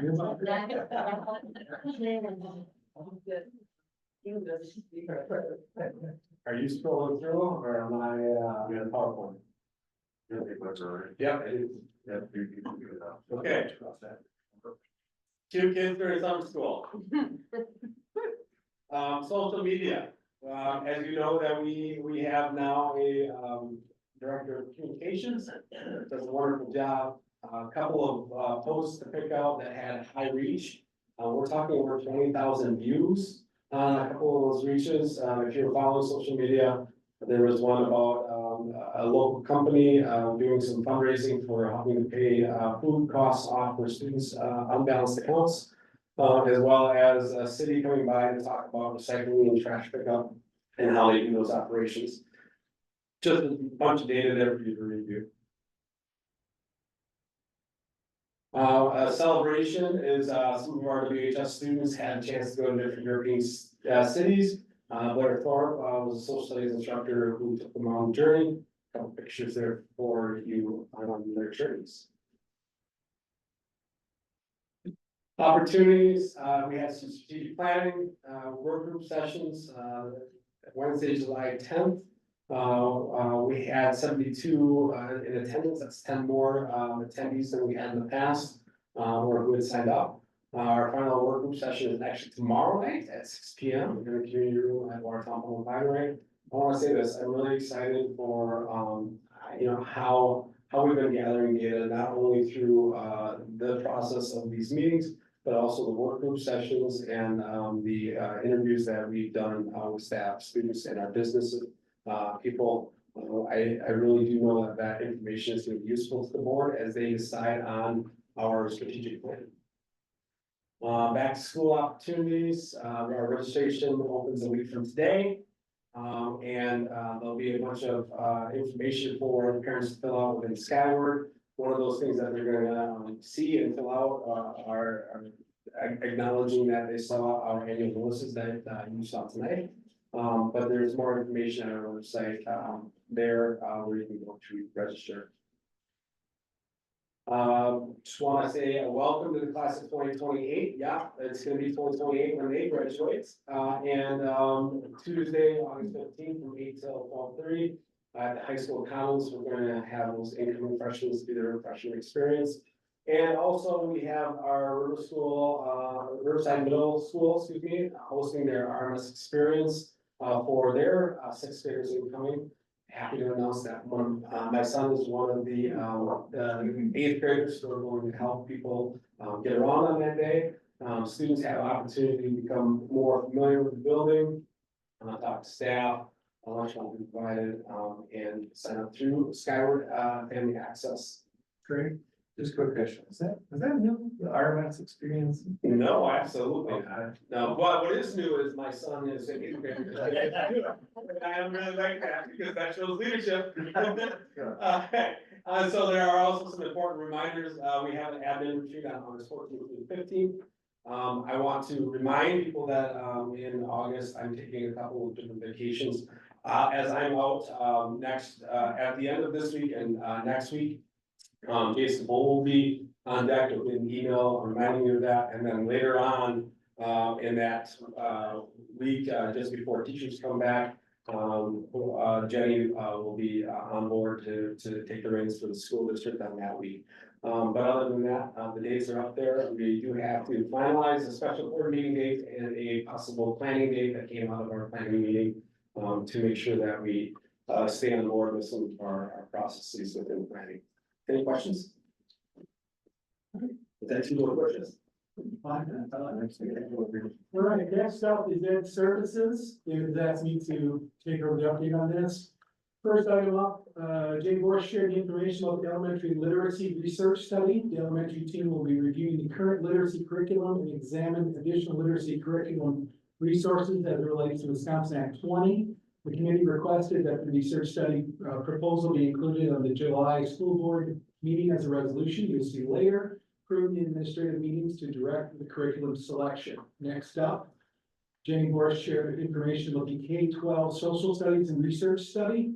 The study group will examine the Wisconsin standards for social studies and determine areas of strength and areas for improvement in the 6-12 scope and sequence. The committee requested that the research study proposal be included on the July school board meeting as a resolution. You'll see later. Approve the administrative meetings to direct the curriculum selection. After that, Ashley Pierce shared information about the English Language Learner Handbook. During a review by the BPI of the WSE EL programming, it was suggested that the district create an ELL handbook to outline procedures and implementation of the ELL program to communicate to staff families. The committee recommended bringing both the English Language Programming Handbook and the 3 courses to the July 2024 school board meeting for resolution. You will see later tonight with the official course request forms filled out at that time. And finally, Jenny Borsch shared an overview of the WSE social emotional learning / mental health programming. She reviewed the variety of programs at each level, as well as the board and direction given previously. The committee suggested that the discussion about the renewal of the panorama survey be moved to the July 2024 board meeting strategic discussion, which happened earlier tonight, with possible resolution during the August 2024 regular school board meeting. The committee adjourned at 9:50 a.m. and it will have its next meeting August 13th. Any questions? Yes. I sent a question to David, but. You get that. We did get that, okay. And I don't know, maybe this is better, the place as far as the resolution is concerned. But as far as the WHS addition of a class, we have the ability to support that. I know there's been like questions as far as, class sizes and things like that for certain things up at the high school. And so I guess I just was wondering as far as the ability to be able to support that, and if we're saying yes to that, or are we saying no to something else? Yeah, so I can answer that. Each year, school districts in the state of Wisconsin have the ability to apply what's called for transfer of service dollars. Transfer of service dollars follow, especially EL students who are new to country, new to state, or new to us from a different district. And when we have those students who come new to us from new to country, new to state, or new from other districts, we can share the need. And that need can be met through further funds, and so we've applied for transfer of service dollars to have funds to be able to have teacher review that. And we have another staff member that we're hiring and putting in place at the high school using those funds. Otherwise, we wouldn't be able to afford it, and it would be next step as something else. Okay, thank you. All right, any questions? Fiscal. Keep short suit, talked about a lot of fiscal things, all written out here, and that was about it. Some questions. I do know you have questions, I'm sorry, I didn't know that, but seriously, we talked about some purchases over 20,000, some highlights of these schools, PLP, the virtual learning platform. There were a couple of things kind of close to 20,000, but not all the way there. We did talk about the facilities master plan. Kevin gave us an update on that. Things seem to be moving well. I don't see Kevin there anymore, but extracurricular activities, that probably where you have a question or two, if I remember the email correctly. You walked us, Dr. Burke walked us through that, pretty well along with Jamie. And I think we're gonna come back to this and talk some more about it in August. We did have a presentation planned, that was postponed, so we do not have all committee members there. We did look at the preliminary budget, how it will impact, mill rates, potentially. But it is very preliminary. We'll see things a little bit clearer in August, and moving forward.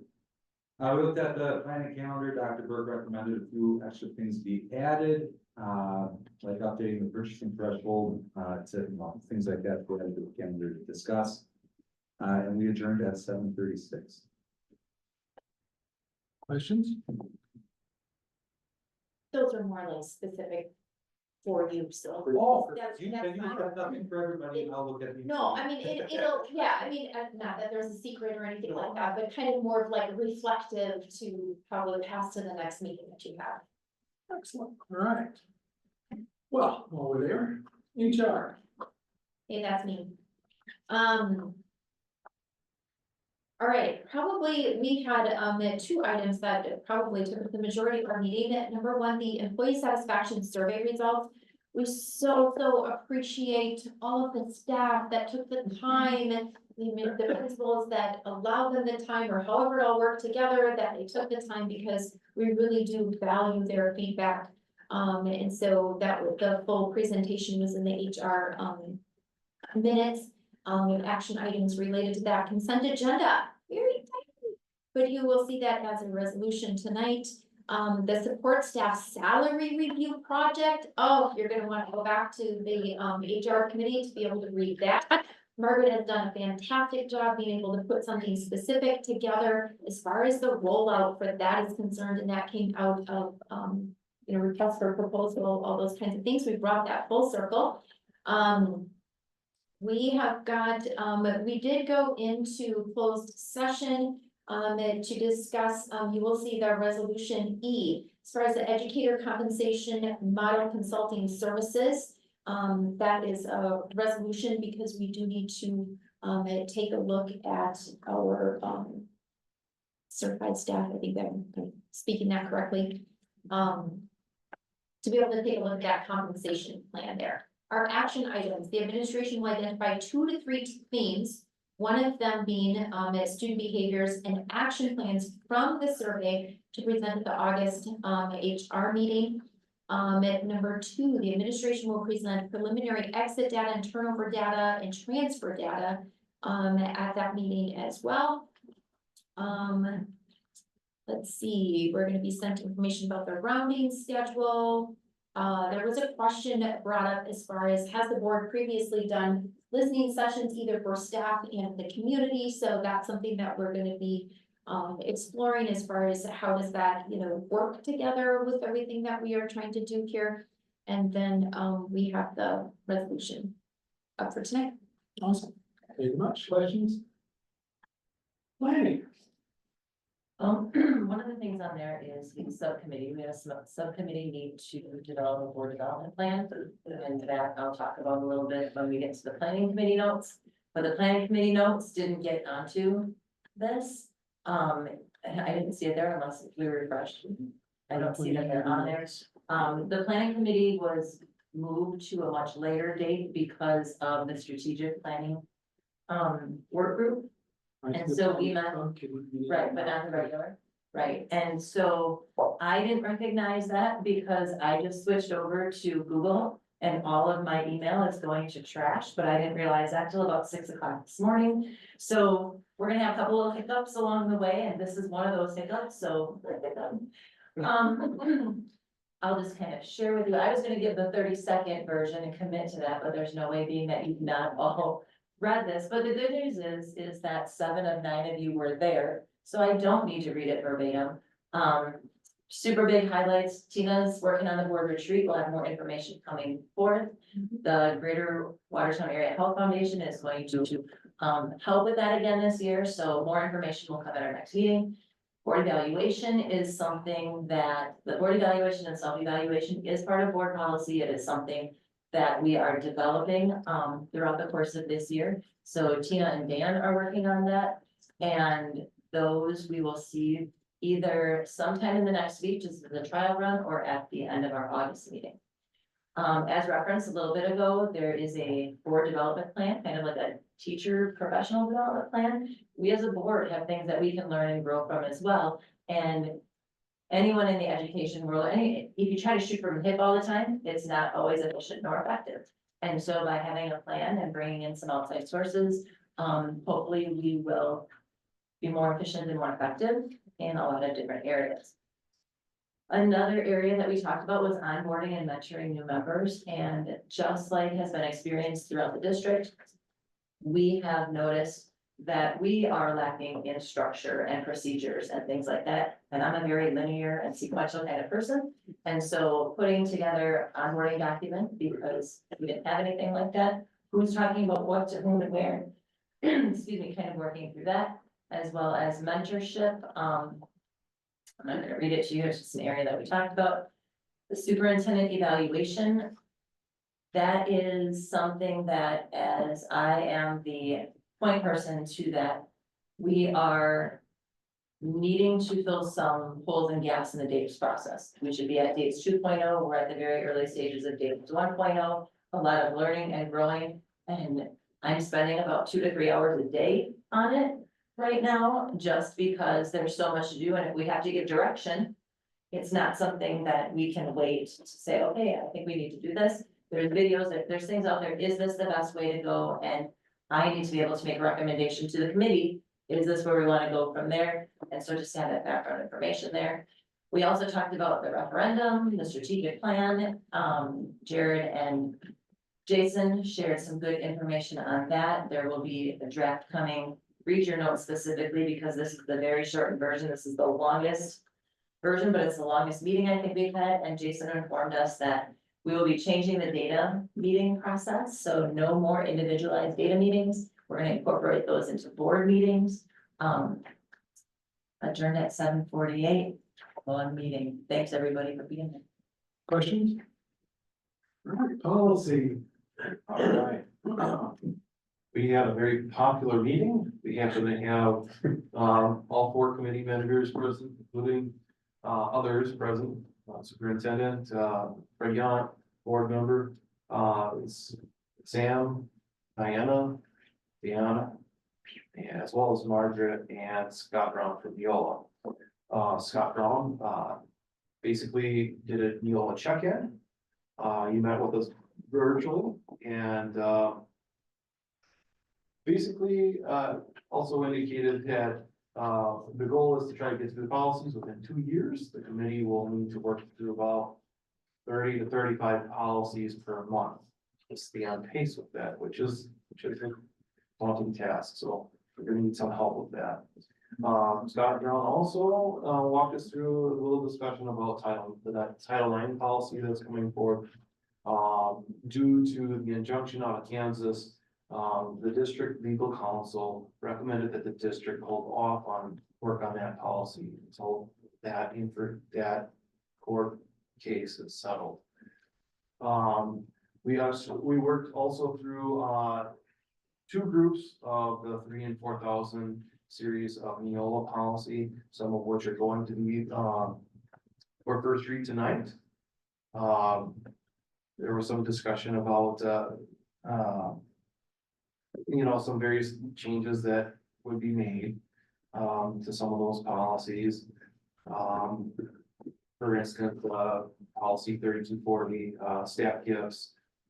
There was, some wording changes that would allow a little bit more flexibility in that particular policy. Neola, we had a discussion about the Neola development process. We discussed more about the timeline and what needs to happen as far as trying to tackle, our, moving deadline and goals. Policy 1240 is the evaluation of the superintendent. We had made some changes to that, and that is also on second read for tonight. Policy 142.7 was regarding the orientation. That was a minor change, that you'll also see, coming back as a minor first read. Future planning discussion, it was brought to the attention, by the administration, that the administrative guidelines around the transgender students is out of compliance. And the committee will be discussing those guidelines and the forms that go along with them during the August policy committee meeting. Also, LADE and Act 95 will be discussed at that time as well. We adjourned Wednesday, later that evening, probably what? 8:30? I can't remember. I don't remember. Some long policy. It was a long meeting, there was a lot we covered, so, yeah, if we want to, recap or look through any of that, you're welcome to, but, yeah. All right, thank you, sir. All right, next up we have is a consent agenda. Before we dive into this, can I get a motion to adjust the agenda to include the planning committee meeting minutes? So moved. Second. Okay, a roll call vote, then, please. Sam O'Neill, Yes. Dan Butler, Yes. Craig Morgan, Yes. Mike Higgins, Yes. Lori Collins, Fred Young, Yes, Diana Johnson. Yes. Tina Johnson. Yes. the motion carries. Can I get a motion on the consent agenda, resolution 9325? Second. Motion by Craig, second by Tina. Conversation on the resolution, comment the questions. Hearing none, roll call vote, please. Sam O'Neill, Yes. Dan Butler, Yes. Craig Morgan, Yes. Mike Higgins, Yeah. Lori Collins. Yes. Fred Young, Yes. Diana Johnson, Yes. Tina Johnson. Yes. All right, motion carries. Next up, there are action items. First of which is resolution 9326. Literacy research study and K-12 social studies research study proposals that came out of Ed Services. Can I get a motion on this, please? So. Motion by Diana, second by Dan. Comments or questions? Hearing none, roll call vote, please. Sam O'Neill, Yes. Dan Butler, Yes. Craig Morgan, Yes. Mike Higgins, Yes. Lori Collins. Yes. Fred Young, Yes. Diana Johnson, Yes. Tina Johnson. Yes. All right, motion carries. Next item is Before you go on, it's not, it's based on that, but not based on that. We had talked about looking for a board member. Do we need to do that at this meeting or let them find one at a different time? administration, reach out to the board. You good with that? Yep. All right. And I am the third year. Yeah. And Jenny, if there's ever or board members are not available and you need a hold of Phil, let me know and I will step in. Okay. Resolution 9327, English Learner Handbook and WHS EL English Course Proposal. Another one came out of Ed Services. Can I get a motion? I move. Motion by Dan. Second by Lori. Comments, questions on this one? I have a question. Yes. It's not a question, okay, it's a question of, is this typically done in one resolution? It's a handbook and a proposal, or is it in the same one because it's up new at one time? You just answered that yourself, yeah. I mean, And it's it's not a- typical, but, because it's new and we're putting the handbook and the course courses together to align with that. It makes sense to keep that, okay. Other comments? Here, Sam. Yeah, it is a very, very tiny comment, but, the word programming within and without the handbook. It seems to have an inconsistent spelling on the cover, it's with one M, inside the handbook, it's with two M's. Which one are we gonna go with on that? Because I feel, We should go to scratch. I love two M's, I prefer two M's first of all, I like the American spelling. Can I get a motion to adjust the resolution to accept the, English Learner Handbook and WHSL English Course Proposal using programming with two M's in all use cases? Thank you. Second? Second from Lori? Did Diana second it? All right. I don't think we need roll call on that one. All in favor? Aye. All right, so we have a standing motion for approval of this. Roll call vote, please. Can I make one comment? Sorry. Ms. Pyre just did email us that there are some additional, materials that had been purchased with ESSER dollars that would be used for those high school courses. Those materials were purchased last year and were already in use. I just wanted to bring that to the attention of the board. It's about $10,000 worth of materials for one of the courses, but that had been gone through the ESSER process and approved at that point. So I just wanted to add that as well. So thank you, Mr. Chairman. Any other questions in regards to the email from Mr. Early? Comments? All right, roll call vote, please. Sam Allen, Yes. Dan Mulder, Yes. Craig Wortman. Yes. Mike Higgins. Yeah. Lori Holland. Yeah. Fred Yant. Yes. Diana Johnson. Yes. Tina Johnson. Yes. All right, next up, resolution 9328, purchase of copy paper for the 2024-25 school year, which came out of fiscal. Can I get a motion to approve? Second. Motion by Mike, second by Sam. Roll call vote, please. Sam Allen, Yes. Dan Mulder, Yes. Craig Wortman, Yes. Mike Higgins. Yes. Lori Holland. Yes. Fred Yant. Yes. Diana Johnson. Yes. Tina Johnson. Yes. And motion carries. Next up, resolution 9329, the 24-25 schools PLP license renewal, which also came out of fiscal. We can get a motion to approve. So moved. Second. Motion approved. Comments, questions? Roll call vote, please. Sam Allen, Yes. Dan Mulder, Yes. Craig Wortman, Yes.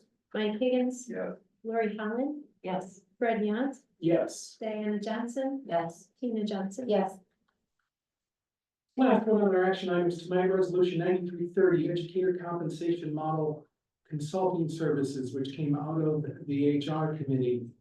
I get a motion to approve. So moved. Second. Motion by Tina, second by Diana. Comments or questions on this? Hearing none, roll call vote, please. Sam Allen, Yes. Dan Mulder, Craig Wortman, Mike Higgins. Yes. Lori Holland. Yes. Fred Yant, Yes. Diana Johnson, Yes. Tina Johnson. Yes. All right, that brings us to the end of our action items and our second of our two public input sections for this evening.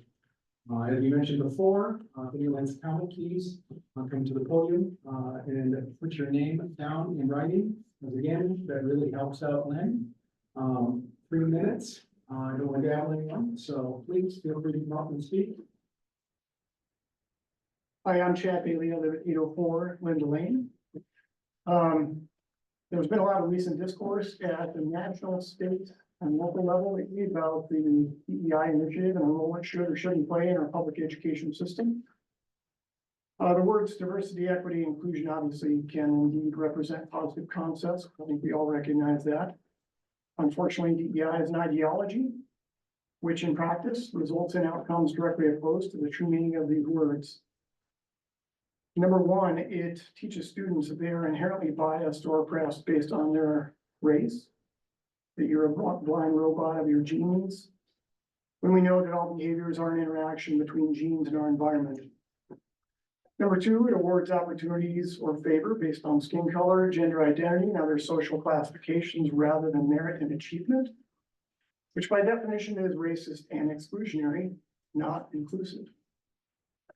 Number three, DEI ideology says that merit is a myth that advances racism and must be corrected through active discrimination on behalf of minoritized groups. Four, it also prescribes that the United States is a matrix of oppression, racism, classism, sexism, adultism, xenophobia, despite the fact that all individuals possess equal rights protected by the 1964 Civil Rights Act and more foundationally by our country's Bill of Rights. Ultimately, DEI proposes that we solve injustices by the use of more injustice, by using self-appointed arbiters of favor to decide which students are worthy of opportunities and which are just too privileged by factors outside of their control. DEI ideology has become, or has the potential to become, a distraction in a district which already faces struggling academic performance ratings. And rather than burdening students with even further distractions and emotional baggage, I call on the district to instead commit to a renewed focus on academic education, absent of DEI politics. Thank you. Thank you very much. Any other comments?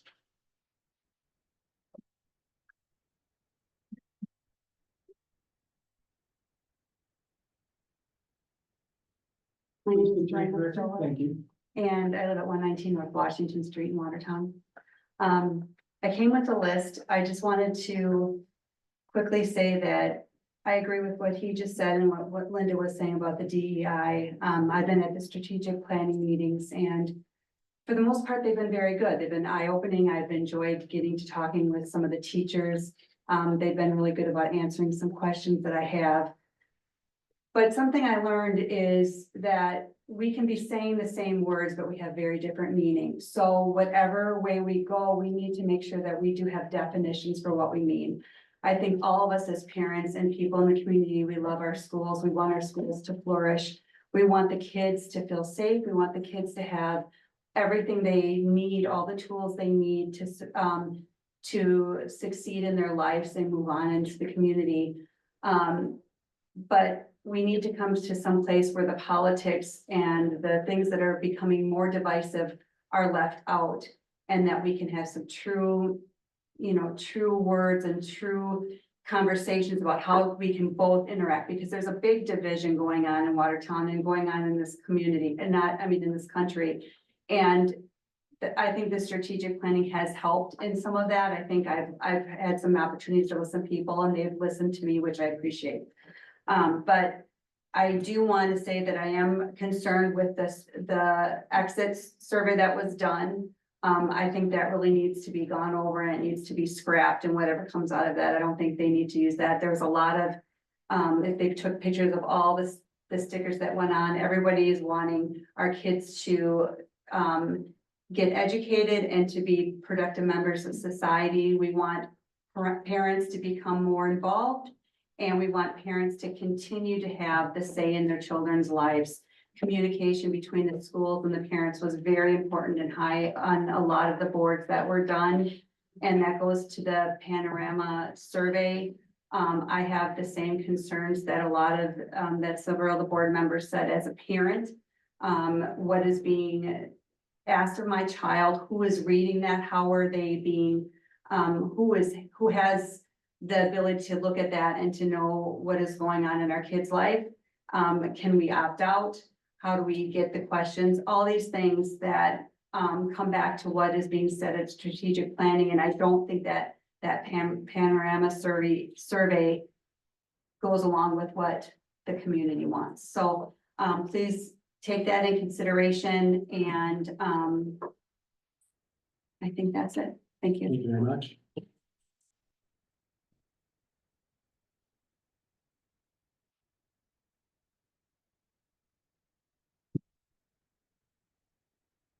Ian Pilak, 208 8th Street in Watertown.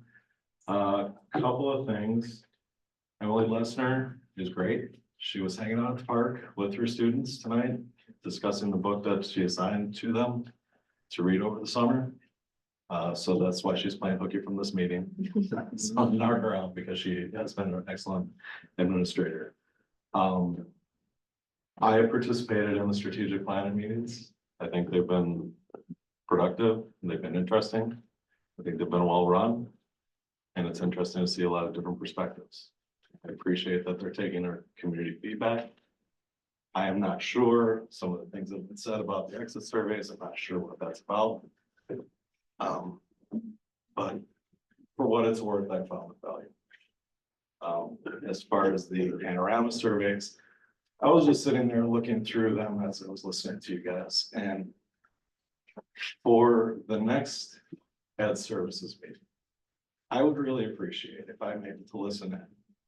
Those that are objecting to them, tell me which questions, or to tell the group committee what questions are so objectionable, because I would like my biases corrected, because I'm not seeing it.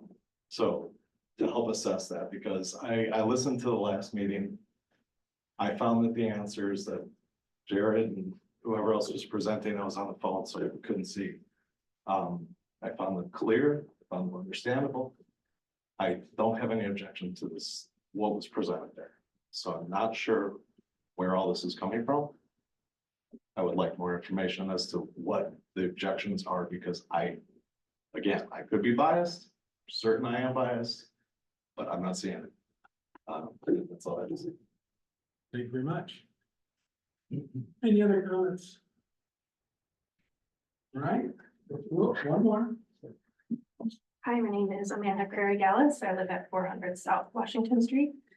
I have one kiddo so far in the district. I'm new to school board meetings in general. My family and I moved here 5 years ago. I'm also new to learning about the survey. I'm also an educator myself. I teach at Carroll University. My husband teaches at Waukesha South High School. As educators, there are other educators that spoke as well. I think getting that data from students is very important.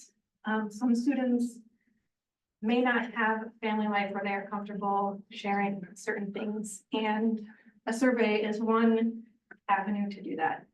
It's not the only way, but it is one way. And I also just kind of wanted to mention that I heard some phrases earlier, some words specifically about omitting them from our school district, like acceptance, belonging. I vehemently disagree. I think those words are very important to include in Watertown. I think students and families should be welcomed and accepted, and everybody should have a fair shot. I think language is very important. And I hadn't planned on speaking tonight. I don't have notes. I didn't write a speech. As a parent and as an educator myself, I just think it's important to think about the language that's being used and thinking about what's best for our students and giving them opportunities to tell us how they feel. I think I heard some people mention, how do we know this data is working? Is it even useful? I think any student, any individual sharing how they feel is important and useful. Thanks. Thank you very much. Anyone else? Going twice. We close session next. We will be entering into a closed session with a motion. First action, we cannot take any further action after we come out of closed session. If you would like to stay around outside and wait for us and see the scintillating motion to adjourn. Otherwise, enjoy the rest of your night. Can I get a motion to go to closed session? We have a level new. All right. Cigarette, Tina, somebody else. Roll call. Sam Alvin. Yes. Dan Walker. Greg Worthing. Megan Higgins. Yeah. Lori Collins. Yes. Fred Young. Diana Johnson. Yes. Tina Johnson. Yeah. We're in closed session.